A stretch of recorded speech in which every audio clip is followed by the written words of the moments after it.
నూతన నిబంధనలో ఏమంటుంది? అయ్యా, మీ పితృలు అనగా మీ తల్లిదండ్రుల వలన మీరు మీ వ్యర్థ ప్రవర్తనలు, మీ వెండి బంగారముల చేత విమోచింపబడలేదు.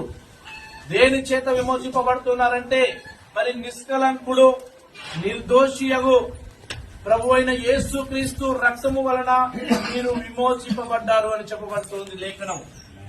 యేసు క్రీస్తు రక్తము చేత, యేసు క్రీస్తు యొక్క మరి ఆయన శరీరము చేత మీరు విమోచింపబడ్డారు.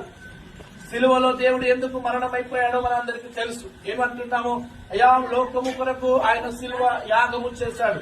లోకము కొరకే దేవుడు అక్కడ సిలువలో నిలబడ్డాడు. నిజము అది. దేవుడు అంటున్నాడు, నేను లోక పాపములు మోసుకొని పోవడానికి వచ్చాను. దేవునికి స్తోత్రం, హల్లెలూయా. లోక మానవాళి పాపాలను మోయడానికి దేవుడు వచ్చాడు.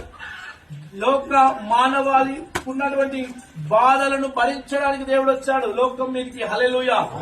ఈరోజు మరి నిన్ను బట్టి ఏమంటున్నాడంటే, మనకు ఒకసారి గుర్తు చేస్తూ ఉన్నాడు. ఏమంటున్నాడే, అయ్యా, నీ తండ్రి వలన నువ్వు విమోచింపబడలేదు, నీ పుత్రాతల వలన నువ్వు విమోచింపబడలేదు. ఒకవేళ వాళ్ళు సంపాదించినటువంటి వెండి బంగారముల చేత నువ్వు విమోచింపబడలేదు, కానీ యేసు ప్రభు యొక్క రక్తము వలన విమోచింపబడ్డావని చెప్పబడుతుంది లేఖనం. హల్లెలూయా. ఎవరి వలన విమోచింపబడ్డాము?